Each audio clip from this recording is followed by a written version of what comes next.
2025 में एक एसेट जो सबसे ज़्यादा चर्चा में रही, गोल्ड और सिल्वर, उसके सामने हमारा शेयर बाजार भी कमज़ोर दिखा। डोनाल्ड ट्रंप के किस फैसले से दुनिया को डर लगने लग गया? दुनिया के देशों को क्या डॉलर से भरोसा कम हो गया है? सितंबर 2025 में भारत सरकार क्यों महाबचत उत्सव लेके आई? नमस्कार। पिछले एक साल में गोल्ड और सिल्वर सबसे ज़्यादा चर्चा में रहे। गोल्ड 65% और सिल्वर 150% से ज़्यादा रिटर्न दिया और उसके सामने हमारा शेयर बाजार बिल्कुल साइडवे ऑफ द मार्केट रहा। मुझे अच्छी तरीके से पता है कि एज एन इन्वेस्टर्स आपके माइंड में ये सवाल होते होंगे, इक्विटी में निवेश करूं, गोल्ड में करूं या फिर सिल्वर में करूं?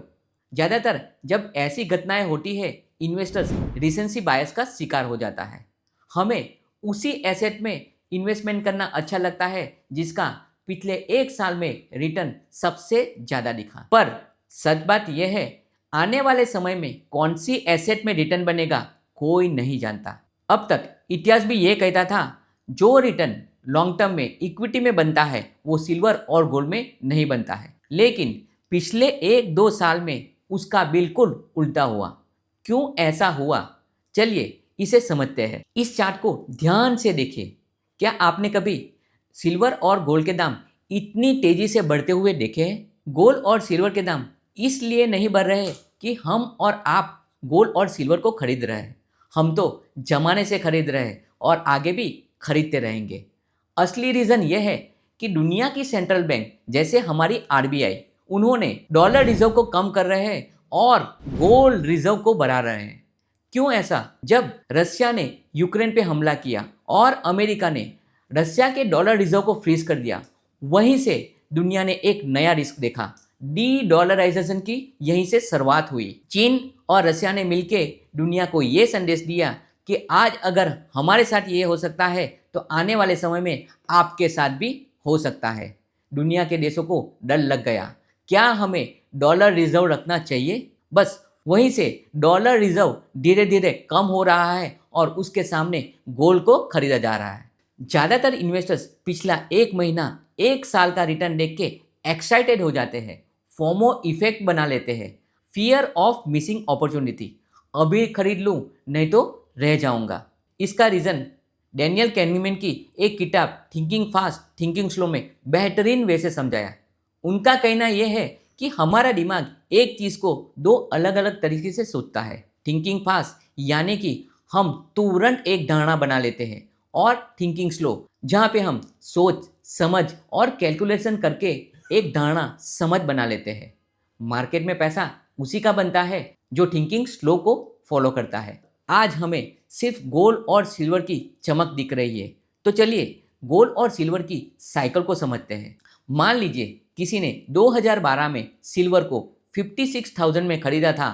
2022 तक उसका रेट सिर्फ 67,000 था और इसी बीच में सिल्वर का रेट आधा भी हो चुका था। गोल्ड का भी डेटा बड़ा इंटरेस्टिंग है। 2012 में गोल्ड का रेट $1,600 के आसपास था और 2022 आते आते $1,800 के आसपास पहुंचा। ऑलमोस्ट सेम लेवल पे था। भारत देश में गोल्ड में कुछ रिटर्न बना because of dollar price fluctuations, पर असली रिटर्न 2025 में बना। आप खुद सोचिए, कितने इन्वेस्टर्स बिना कुछ खास रिटर्न पाए इतने सालों तक इन्वेस्टेड रहे होंगे? गोल्ड और सिल्वर में पैसा उसी का बना जिसने 8-10 साल की साइकिल की सफ़र को तय किया। पर हमें क्या लगता है, 2024 में एंट्री लूँ और 2025-26 में एग्जिट हो जाऊँ। पर क्या ये निवेश में संभव है? आने वाले समय में गोल्ड के दाम बढ़ेंगे, ये उस बात पर निर्भर करता है क्या दुनिया में ऐसे ही ग्लोबल वॉर, ग्लोबल क्राइसिस जैसी सिचुएशंस बनी रहेगी? क्या यूएस फेडरल रिजर्व और डोनाल्ड ट्रंप की यूएस फर्स्ट नीति कंटिन्यू रहेगी? क्या डॉलर का भरोसा ऐसा ही टूटता हुआ दिखेगा? अब इन सब सवालों के जवाब हमें मिल जाए तो आने वाले समय में गोल्ड के दाम अपने आप तय हो जाएंगे। Look at this chart. दूसरी तरफ निफ्टी ने हर कैलेंडर ईयर में बेहतरीन और कंसिस्टेंट वे में रिटर्न दिया है। स्मॉल कैप और मिड कैप का इंडेक्स भी देख लीजिए। जिस साल मिड और स्मॉल कैप ने अच्छा नहीं किया, नेगेटिव रिटर्न दिया, उसके अगले सालों का आप रिटर्न देख के समझ सकते हैं। अगर आज आपको इक्विटी मार्केट में रिटर्न बनता हुआ नहीं दिख रहा है तो आपको चिंता करने की नहीं, खुश होने की जरूरत है। मार्केट आपको अपॉर्चुनिटी दे रहा है कम दाम में ज़्यादा यूनिट खरीदने का। मार्केट कुंभकर्ण के जैसा है। कुंभकर्ण के बारे में कहा जाता है कि कुंभकर्ण 6 महीना सोता था, पर क्या आपको पता है जब शरीर सोता है तब भी कैलोरीज खर्च होती है। तो जब भी कुंभकर्ण जगता था 6 महीने का खाना एक साथ खा लेता था। अगर 2-3 साल तक इक्विटी मार्केट ने आपको रिटर्न नहीं दिया तो मान लीजिए अगले 1 साल में 2-3 साल का रिटर्न एक साथ दे देगा। इसको कहते हैं लॉ ऑफ एवरेज। मार्केट कभी भी आपको निराश नहीं करेगा। बस यही बात हमें समझनी है। पिछले 1-1.5 साल से हमारा बाजार कुछ अच्छा नहीं कर रहा है। क्यों? भारत देश एक कंजप्शन बेस्ड इकोनॉमी है। हमारे सबसे बड़ी ताकत हमारी बढ़ती हुई मांग है, हमारी डिमांड है। आज का हर युवा एस्पिरेशन वाली लाइफ जीना चाहता है। लेकिन 2024-25 में क्या हुआ, इस चार्ट को देखिए। कोविड का साल छोड़कर 2024-25 में हमारी जो ग्रोथ डिमांड हुआ करती थी वो न्यूनतम लेवल पे है। नतीजा नतीजा ये हुआ कि कंपनियों के सेल्स में कमी आई और प्रॉफिट एक्सपेक्टेशन से बढ़ नहीं रहा है। सरकार ये बात जान चुकी है, समझ चुकी है। इसलिए इस साल सरकार ने इनकम टैक्स में छूट देके हमारे हाथ में ज़्यादा पैसा दे दिया। जीएसटी को कम कर दिया। सितंबर में महा बजट उत्सव लेके आई थी। एक्चुअल में महा खर्च उत्सव था। आरबीआई ने इस साल 3 बार इंटरेस्ट रेट को कम कर दिया ताकि लोन सस्ती हो, हम ज़्यादा से ज़्यादा लोन लेके खर्चा कर सके। दूसरी तरफ आरबीआई लिक्विडिटी को बढ़ाकर इंटरेस्ट रेट को कम करने की कोशिश कर रही है। ये सारी चीज़ें लेट इम्पैक्ट देती है, पर जब भी देती है उसका प्रभाव स्ट्रांग होता है। अब सबसे ज़रूरी बात जो हमें समझनी है, बड़े रिटर्न हमेशा बाजार और इकोनॉमी के कमज़ोर पलों में ही बनते हैं।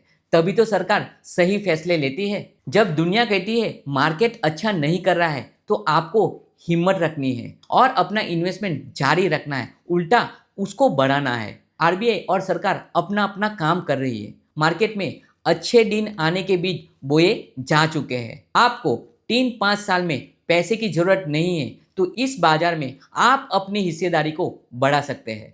इसी के साथ मैं अपनी बात को विराम करते हुए लाइटर नोट में, मार्केट आज बढ़े या कल ये तो मुकद्दर की बात है, पर हम इंतज़ार भी ना करें ये तो गलत बात है। अगर आपको मेरी ये वीडियो इन्फॉर्मेटिव लगी हो तो कमेंट और सब्सक्राइब जरूर कीजिएगा। धन्यवाद। जय Hind. Mutual fund investments are subject to market risks. Read all scheme related documents carefully.